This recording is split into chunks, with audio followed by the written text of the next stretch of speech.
Welcome to the Aging Boomers. I'm your host, Frank Sampson. And on this show, as many of you know, we discuss so many of the issues facing boomers, their parents, and what we know, of course, is an aging population today. And we've got a guest today I'm very excited about that knows a lot about aging and senior living, so hang in there. We got a great show for you. And today's show, of course, is sponsored by Senior Care Authority.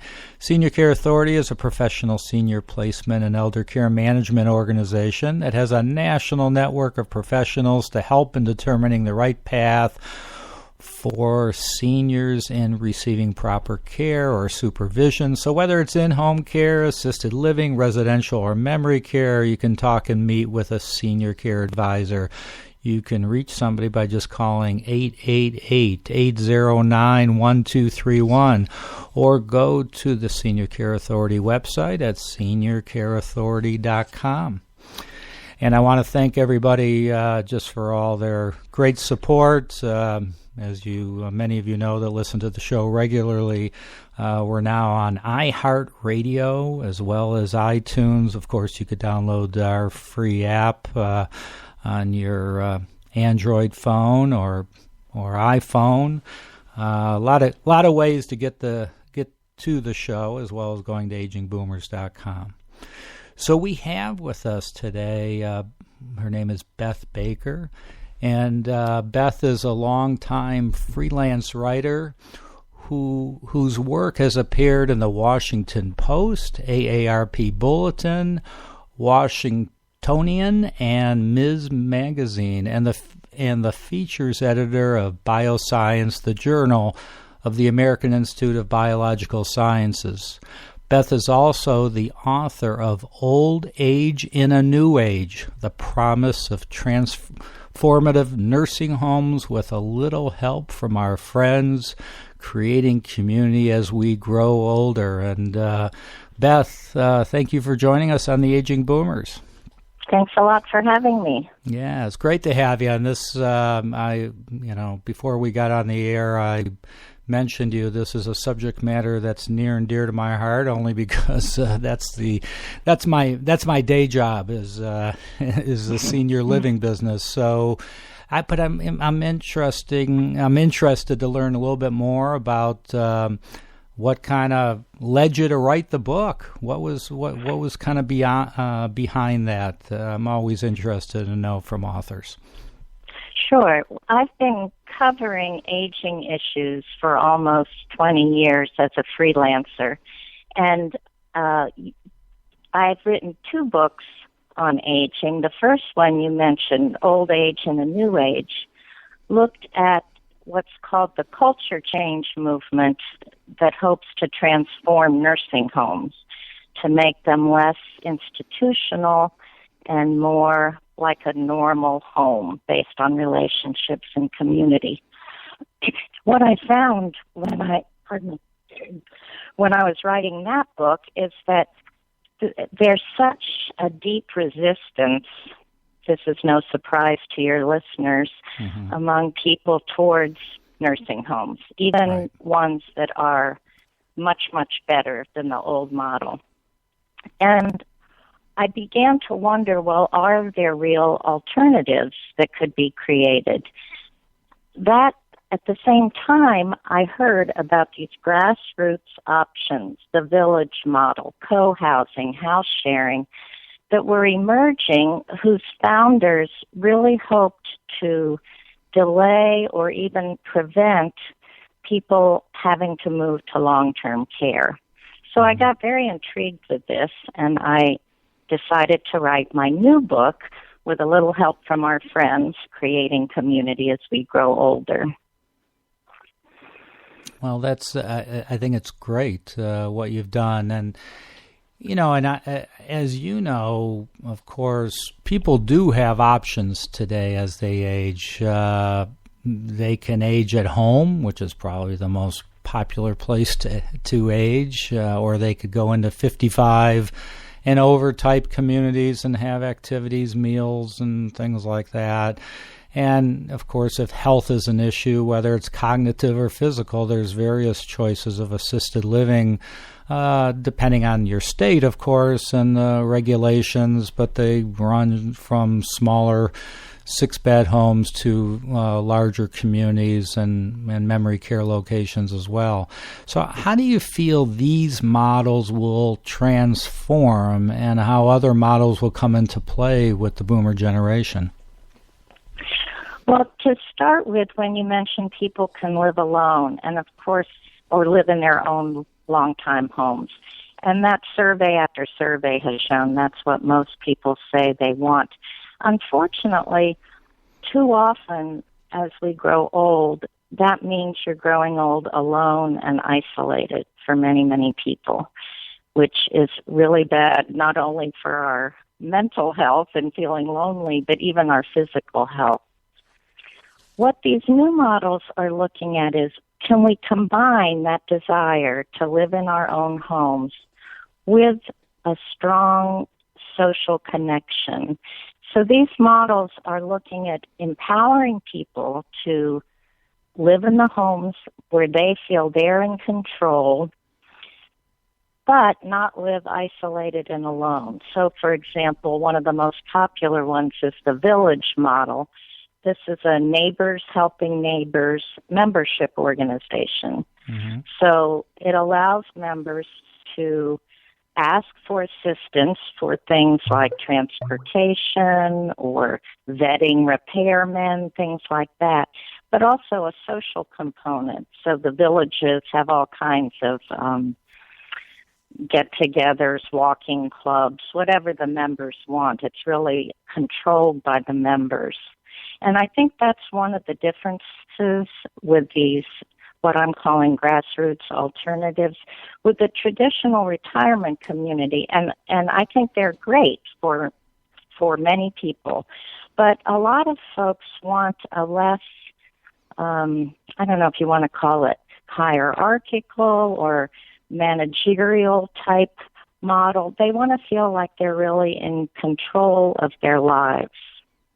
So this grassroots model that you bring up, so let's get into a little more detail on that if we can. I want to understand it. So is a management company coming in within the community that people are living, or people are moving to this community? Well, there's all different models, but in the village model that I just mentioned, these are just ordinary folks who come together and create a little nonprofit to serve their own interests. It's no outside organization coming in. Similarly with Cohousing, which is another model I write about, this is people creating a new community together, but they would be hiring the architect, the builder, to build a small community that fits their needs and their desires. So none of them really have the managerial group or developer coming in. These are initiated by regular folks. So, like you mentioned, and I totally 100% agree with it, and all the studies show, it's proven fact that, isolation at home certainly can lead to depression, cognitive issues, and is poor health, of course. So how do you feel you can change those, even, if they know that by going out, having relationships, meeting with people, having social activities can lead to better health and well-being. Being in the business, the idea is a great idea. Some of the models that you just brought up, but getting people to do it, that's another challenge. What's your thoughts there? I'm finding that it takes a level of being proactive and understand. One of the reasons I wrote the book is I wanted people to understand that the more we are proactive and intentional about our future and having that important social connection and community, then the better off we'll be. And I think the level of denial, and I think that's what you're probably referring to, right, is so strong in our culture that it is a challenge to overcome. But I think one reason we've been in denial is that we don't see options that we're happy about.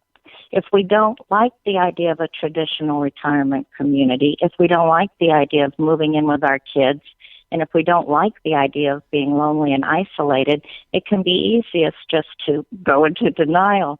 What I'm finding is as people learn about these new models, they get really excited and energized and think about, there's 9 models in my book. They think about, gee, which one of these sounds right for me? You know, do I want to stay in my own neighborhood? No, I'm kind of bored with my own neighborhood. I'd like to move somewhere and shake up the dice. You know, do I want to live around my peers? No, I think I'd like to definitely have kids around me. So there's models for everybody, basically. There's models for what I call living with your tribe. So people that are interested in the arts are moving in together, or gay people are moving in together, or lifetime RVers are moving, are creating communities. I really believe if it hasn't been created yet, it will be. I think my generation of baby boomers is going to be really creative and resourceful about expanding these models. We always have, huh?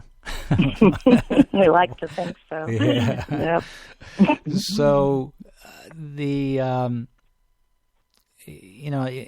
as far as being, at home, I know we talked about that, but there's a number of different companies, startups. I happen to be in the Bay Area, and you hear about all the startups in Silicon Valley, and there's companies coming out there with some very unique technologies to help keep people at home even longer. All right. So what are your thoughts? I'm sure you've reviewed some of these, or what are your thoughts on that? I'm really glad you brought that up. I think that we're on the cusp of these new technologies. There's so many things being created. I visited Georgia Tech, and they have a program there called the Aware Home, where they're looking at testing all these different kinds of sensors, so your adult child would know if you never got out of bed that day, or things like you forgot to feed the cat, or you left your refrigerator door open. They're figuring out ways to make our homes so smart and aware. And I think these products will be coming on. Some are already available, but I think it's going to exponentially grow, and that will allow us to stay in our homes longer. I also met my first robotic caregiver, and that was quite an experience. I think that technology has a ways to go, but people are actively trying to develop robots that could help take care of us. I personally think we'll always need a human component to caregiving, but right, I agree. Who knows what the future holds. One model I'd like to mention, it's called Full Circle America. This was developed by a physician in Maine, and he believes that almost everybody, even our frailest elders, even people with dementia, might be able to stay at home by combining off-the-shelf technology like webcam monitoring and user-friendly Skype, where you just, touch the screen. Combine that with a team of, could be neighbors, friends, family, church members, who check in regularly with the elder. But then the webcam monitoring allows an affordable way for the person to be checked on. And he's developed this turnkey franchise, basically, that he's hoping will spread far and wide as an affordable way to combine that technology with the relationships piece that I write about. And in fact, we are looking at this model for my own 96-year-old mother-in-law who lives in our basement apartment and just had a stroke, and we're casting about trying to find alternatives. So I think technology could be very promising. Yeah. And don't you think the existing, I mean, the model, all these new models are great. I think everything you've mentioned, but the traditional assisted living, even memory care locations, I think the communities themselves have to do their job on embracing this type of technology. I know I was at a location not too long ago, and they set up appointments with the family, and then they bring the parent or other loved one to their little library and set up, Skype, and they talk to the grandkids and all that. Obviously, the seniors themselves, it might be a little too advanced for them to do it, but I think these locations have to do their job as well in embracing it, don't you think? I agree. And have you heard about that new program for folks with Alzheimer's that uses iPods and music? I have heard about it, but tell us a little more about it. I'd love to learn more. This was created by a visionary guy who realized, well, why couldn't we bring music to people in nursing homes who have Alzheimer's and see what happens? So they take the iPod and they personalize it for that individual. So by asking the family, what kind of music did your loved one enjoy? And they put the earbuds or whatever in the elder's ear, and there's been a film made about it. It's unbelievable. People who haven't spoken, who have been completely non-communicative for a long time, wake up when they hear the music of their life, and they become animated. They start singing along. They even start talking. It brings back memories of that time.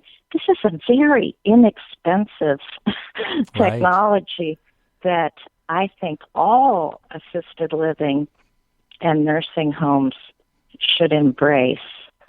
And that's just one example. Yeah.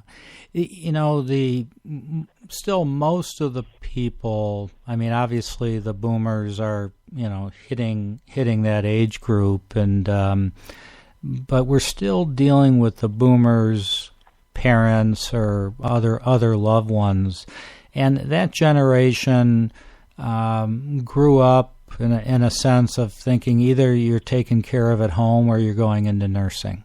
They didn't know of anything in between, and there's a lot of options in between, and a lot of the new models that are coming about, as you mentioned. So don't you think that time will help, and that the educating the boomers today of all these various options will make it an easier transition? I think so. And I think one thing motivating my generation is seeing their parents age in ways that don't appeal to them, and starting to say, well, isn't there a better way, or aren't there different ways? And I think it really will snowball. Whenever I speak to groups, there's always people raising their hands and thinking of new options that aren't even in my book. I think it really sparks a creative response in people to think, well, there are options. We don't have to accept the status quo. Mm-hmm. Right. And, I know we'll mention this again before we have to end the show, but why don't you go ahead and tell people how they can get your book and learn more about, what you're doing. Go ahead and tell people how to do that. Sure. The name of the book is With a Little Help from Our Friends, Creating Community as We Grow Older. You can get it from any bookseller that you're accustomed to dealing with. If it's a bookstore, they may have to order it for you. If you prefer online sellers such as Amazon, it would be available immediately. It's available through Kindle as well as paperback. And you can also go to my website, bethbaker.net, and I have links to things like the Village to Village Network, the Cohousing Association, house sharing. I could help the listeners find out more about a lot of these options in addition to buying my book. Great. And if somebody had somebody that gets the book, what can they expect? I mean, kind of give us a little bit of the layout. Is it more talking about, is it just filled with the various models that are out there? I mean, what's kind of the...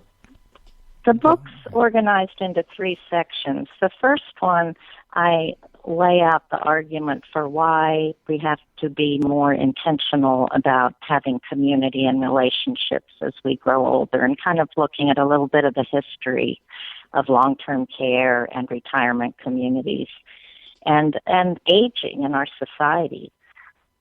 The heart of the book, part 2, looks at 9 different models, and I have a journalistic style, so I tell people stories. It's a very approachable style, I think you'll find. And part 3, I look at the challenges. If we want to stay in our own homes, will there be enough home care workers? How will we pay for this? And the technology, like you brought up, all the different what I call kind of the nuts and bolts and getting from here to there. How, can we really do it? And what do we need to be thinking about right now before we need it? Yeah, I think that's great. And I think you brought up a great point with having enough qualified caregivers to take care of the population that's aging. I mean, that's a concern. I know that the professional in-home care companies find it a challenge, just to get the qualified people, and if it's a challenge today, what's going to be in 10, 15 years from now? So. And it's a really big challenge of how to pay these people a decent living wage. And families, I think, would like to, but we simply can't afford it. And, that is something that I think there needs to be more. I know we're not going to have big government programs coming down the pike, but maybe a way to help subsidize this type of care, a way to subsidize long-term care insurance so we can help pay people. And I think we have to be realistic that we're not going to all be able to afford home care workers. We need to pool our resources. Maybe a few neighbors together could hire somebody to help. Maybe we're going to have to combine volunteers with paid help. I think we have to really be resourceful about all this. I 100% agree with you. So we just have, just a couple minutes left. So you mentioned some of these models. Any model or models in particular that really impressed you? I mean, any that you like to talk about it's just the time we have left? Yes, there's one that I always say is the most inspiring, and I would love for people to know about it. It was started by a nonprofit called Generations of Hope, and it's an intentional community that combines kids being adopted out of the foster care system with elders. So older people choose to move to this community. There's 3 of them in the country. They move there and become basically bonus grandparents to these adoptive families adopting foster kids. And it's so moving, the bonds that are formed. So for lower cost rent, they agree to volunteer in the community. And they're really successful. It's a really beautiful model that I would love for more people to know about. In fact, the one I just visited in Portland, they have a long waiting list of older people wanting to move there, and they're going to try to rapidly expand that model in Portland, Oregon. There's also one in Illinois and one in Massachusetts. I think that impressed me the most. It's a great model. Yes, it's a beautiful model. Yeah, it is. So I just want to tell people you should go out and get this book. I mean, it just sounds great. The name of the book is, with a little help from our friends, Creating Community as We Grow Older, written by Beth Baker. You could also go to her website, and let's make sure I get it right, bethbaker.net. Is that right? That's right. Yep. Bethbaker.net. Get a lot of good information on there. And Beth, thank you so much for joining us on the Aging Boomers. We'll have to have you back. A lot more to talk about. I'd love that. Thanks so much for having me. Well, thank you, and I want to thank everybody for joining us on the Aging Boomers. And keep your comments coming in. A lot of great information. Go on to iTunes, go on to iHeartRadio, go to theagingboomers.com, and send the information to your friends so they could listen as well. Be safe out there, and we'll talk to you all soon.